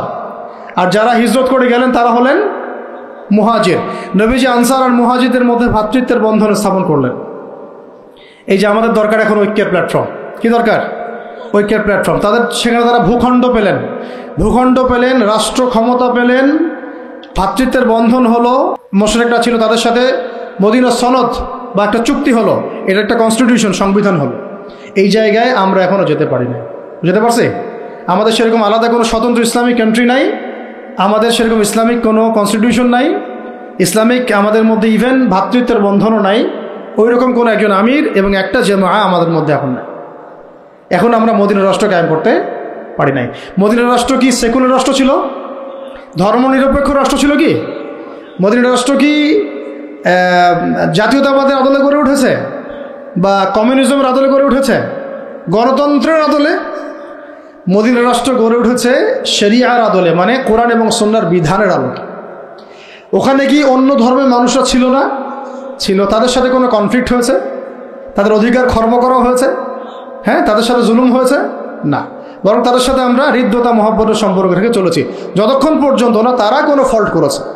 যেমন বনু কোরাইজা ফল্ট করেছে, ওর সাথে যুদ্ধ হয়েছে, বের করে দিয়েছে। বনু নাজির ফল্ট করেছে, ওকে বের করে দেওয়া হয়েছে। বনু কাইনুকা ফল্ট করেছে, ওকে বের করে দেওয়া হয়েছে। যখন যে চুক্তি ভঙ্গ করেছে তখন তার সাথে আমরা আক্রমণাত্মক আচরণ করেছি, শাস্তিমূলক। কিন্তু যতক্ষণ পর্যন্ত ওরা চুক্তি ভঙ্গ করে নাই, আমরা সবাই মিলে একটা ঐক্য সংহতি রক্ষা করেই চলেছি। আমরা কি এখন ওইরকম কোনো রাষ্ট্র পেয়েছি? এখন আমাদের সামনে এইরকম একটা মদিনা রাষ্ট্র গড়ার ফিকির করতে হবে। এই জায়গায় যদি ইসলামকে আমরা নিতে না পারি বাংলার জমিনে, তাহলে না হবে মদিনা, আর না হবে সেখান থেকে কোনো মক্কা বিজয়। মক্কা বিজয় কি আগে হয়েছে? না আগে মদিনা রাষ্ট্র কায়েম হয়েছে? তো মদিনা রাষ্ট্র কায়েম করার আগেই আমাদের অনেক আমির সাহেব তারা আবার গণক্ষমা ঘোষণা করছেন। মন খারাপ করেন আপনারা আবার? হ্যাঁ, আমাদের অনেক আমির কি করছেন? গণক্ষমা ঘোষণা করছেন। আপনি তো মক্কা বিজয় করেন না এখন যে গণক্ষমা ঘোষণা করব। কেন গণক্ষমা ঘোষণা করব? কোন অধিকারে, কোন রাইটসে? তারা তো জুলুমের উপর জুলুম করেছে, জুলুমের উপর জুলুম, হত্যার উপর হত্যা, গুমের উপর গুম, খুনের উপর খুন, ক্রসফায়ারের উপর ক্রসফায়ার। আপনি কে গণক্ষমা করার? এটা তো জনগণ করবে। আপনাকে তো একা অথরিটি দেওয়া হয় নাই। আর আপনি তো মদিনা রাষ্ট্রের আমিরও নন, আর মক্কা বিজয়ের আমিরও নন। এই যে অতিরিক্ত ডিপ্লোমেসি অ্যাপ্লাই করতে যান আপনারা, গণতান্ত্রিক রাজনীতি যারা করতে যান, আপনারা সিরাতের সুন্নত থেকে হারায় যান। এ সিরাতের সুন্নত না। আমাদের এখন যাইতে হবে মদিনা রাষ্ট্রে। তো মদিনা রাষ্ট্র কি এটা আগে বুঝবেন। একটা নির্দিষ্ট রাষ্ট্র যেটা আমাদের আছে, মাশাআল্লাহ আছে তো, বাংলাদেশ যদি ধরি আছে তো একটা রাষ্ট্র। লাগবে জনসংখ্যা আছে তো, লাগবে মুসলিম সংখ্যাগরিষ্ঠতা আছে তো, লাগবে মুসলিমদের মধ্যে ভ্রাতৃত্বের বন্ধন, এইটা হয়তো নাই। এটা আমাদের করতে হবে। যে ভ্রাতৃত্ব জায়গায় দুর্বলতা সেটা অচিরেই ঘুচিয়ে ফেলতে হবে। আল্লাহ পাক তৌফিক দান করেন। লাগবে ইসলামিক সংবিধান আছে? নাই। 50 বছরও হয়েছে, তাহলে এখন সংবিধান সংস্কারের প্রশ্ন আসলে সবাইকে জবাব দিতে হবে, হ্যাঁ সংস্কার চাই, ইসলামিক সংবিধান চাই। ব্যাস খালাস। ওইটা না হলে তো আপনার রাষ্ট্র ইসলামিক হবে না। ওইটা না হলে কি রাষ্ট্র ইসলামিক হবে? আমাদের আবেগ, কেউ লিখে দিল উপরে বিসমিল্লাহির রহমানির রহিম, মানবরচিত সংবিধানের উপরে লিখে দিল বিসমিল্লাহির রহমানির রহিম। বাঙালি তো একদম আবেগে মাতোয়ারা। আরে বাপরে বাপ, আমাদের তো সংবিধানে বিসমিল্লাহ আছে। বিসমিল্লাহ বলে ভাই মদ খাইলে লাভটা কি? নিচে তো মদের লাইসেন্সের দেওয়ার কথাও আছে, নিচে তো ট্রান্সজেন্ডারও আছে, নিচে তো আরো অনেক কিছুই আছে, সমকামিতাও আসতেছে। তা বিসমিল্লাহ উপরে থাকলে আমার লাভ কি আর ক্ষতি কি? বিসমিল্লাহ উপরে থাকার পর যখন A to Z ইসলামিক থাকবে তখন বুঝবো হ্যাঁ এটা ইসলামিক কনস্টিটিউশন হয়েছে। আছে ওটা? নাই। তাহলে এটা করতে হবে। তারপরে দেখবেন একজন আমাদের প্রেসিডেন্ট লাগবে, মুসলিম প্রেসিডেন্ট, যিনি উমর রাদিয়াল্লাহু আনহুর মতো ইনসাফ আদালত কায়েম করবেন ইনশাআল্লাহ। এবং আমরা আনসার ও মুহাজিরদের মধ্যে ভ্রাতৃত্বের বন্ধনে থাকবো, আপোষের মধ্যে কোনো কোন্দলে যাব না, তাদের আনুগত্য করে চলবো ইনশাআল্লাহ। আছে এরকম কিছু হয়েছে? হয় নাই। এরপরে নবী সাল্লাল্লাহু আলাইহি ওয়াসাল্লাম সামরিক বাহিনী গঠন করেছেন, এটা আমাদের আছে মাশাআল্লাহ। খালি তাদেরকে ইমানি প্রশিক্ষণ দেওয়া দরকার। এরপরে নবী সাল্লাল্লাহু আলাইহি ওয়াসাল্লাম অর্থনৈতিক ভিত্তি শক্ত করেছেন। আমাদের দেশে অর্থনৈতিক ভিত্তি শক্ত করার সুযোগ নাই? অবশ্যই আছে, এবং আমরা এটা করতে পারবো ইনশাআল্লাহ। এরপরে নবী সাল্লাল্লাহু আলাইহি ওয়াসাল্লাম সীমান্ত সুরক্ষা করেছেন। সীমান্ত সুরক্ষার আমাদের বাহিনী নাই? করতে পারবো ইনশাআল্লাহ। এরপরে তিনি করেছেন অস্ত্রশস্ত্র তৈরি করেছেন, দেশের মধ্যে মদিনাতেই তৈরি করেছেন। বদর যুদ্ধ করতে যাওয়ার সময়কার অস্ত্র কোথায় পেয়েছেন? তারা কিনেছেন কারো কাছ থেকে? তৈরি করেছেন কোথায়? মদিনায়। তো আমরা আমাদের দেশে বিশ্বমানের অস্ত্র তৈরি করতে পারি না? করা হয়েছে বিগত 50 বছরে? হয় না। তারপরে সারিয়া অভিযান হয়েছে। প্রথমেই কিন্তু গাজওয়ায়ে বদর হয় নাই, প্রথমেই কিছু কিছু সারিয়া হয়েছে। টহল বাহিনী পাঠিয়েছেন নবী সাল্লাল্লাহু আলাইহি ওয়াসাল্লাম, দেখো ওইখানে কাফেলা আক্রমণ করো, ওইখানে কাফেলা আক্রমণ করো। এবার ইসলাম আর ডিফেন্সিভ চিন্তা করে নাই, বরং ইসলাম সেনাবাহিনী প্রেরণ করেছে বিভিন্ন জায়গায় যুদ্ধের জন্য। অনেকগুলো সারিয়া হয়েছে, প্রায় 8টা-10টা। তারপরে আবু সুফিয়ানের কাফেলাকে আক্রমণকে কেন্দ্র করে বদরের যুদ্ধ হয়েছে। যুদ্ধের ঘোষণা কে দিয়েছে? নবী সাল্লাল্লাহু আলাইহি ওয়াসাল্লাম নিজে দিয়েছেন। সাহাবীরা যুদ্ধ করেছেন। রাষ্ট্রপ্রধান কি সিংহাসনে বসে বসে খালি আদেশ করেছিলেন, না নিজেও মাঠে উপস্থিত ছিলেন? আদৌ দেখেছেন এমন কাউকে আমাদের প্রেক্ষাপটে? বরং এখনকার রাষ্ট্রপ্রধানরা নেতাকর্মীদেরকে লেলিয়ে দেয়, অবস্থা খারাপ দেখলে নিজে হেলিকপ্টারে পালিয়ে যায়। নবী সাল্লাল্লাহু আলাইহি ওয়াসাল্লাম নিজে যুদ্ধের মাঠে গিয়ে যুদ্ধ করেছে, এটা ছিল তার সুন্নাহ। একটা দুইটা, মিনিমাম কয়টা বলেন দেখি? 50-এর বেশি যুদ্ধ তিনি নিজে সশস্ত্র ভূমিকা দিয়ে করেছে। বাকি তো তিনি পাঠিয়েছেন মাশাআল্লাহ সাহাবীদেরকে। ইন টোটাল প্রায় 80-85-এর মতো সারিয়া হয়ে গেছে। যাই হোক, এই মদিনা রাষ্ট্রের আদলে আমরা কিন্তু কোনো রাষ্ট্র এখনো করতে পারি নাই। মদিনা রাষ্ট্র গড়ার পরে আস্তে আস্তে পররাষ্ট্রনীতি হয়েছে, বিভিন্ন গোত্রে গোত্রে দাওয়াত বাড়ানো হয়েছে।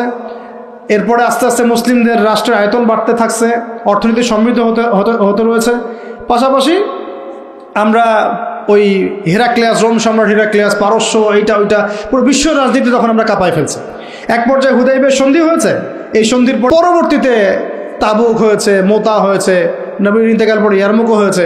এর মাঝখানে আপনার ওই চুক্তির যে দফাগুলো ছিল হুদাইবিয়ার, ওটা ভঙ্গ করার কারণে মক্কা আক্রমণ করা হয়েছে, মক্কা আমরা বিজয় করেছি। এটা সংক্ষেপে বললাম, ইনশাল্লাহ কোনো একদিন আরও বিস্তারিত কথা হবে।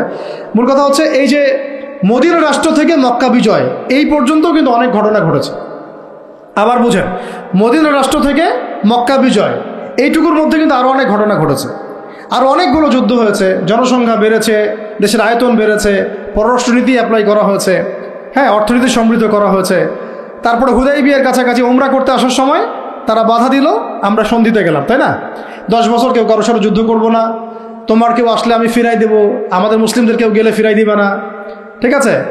এরকম কিছু চুক্তি ছিল হুদাইবিয়ার মধ্যে।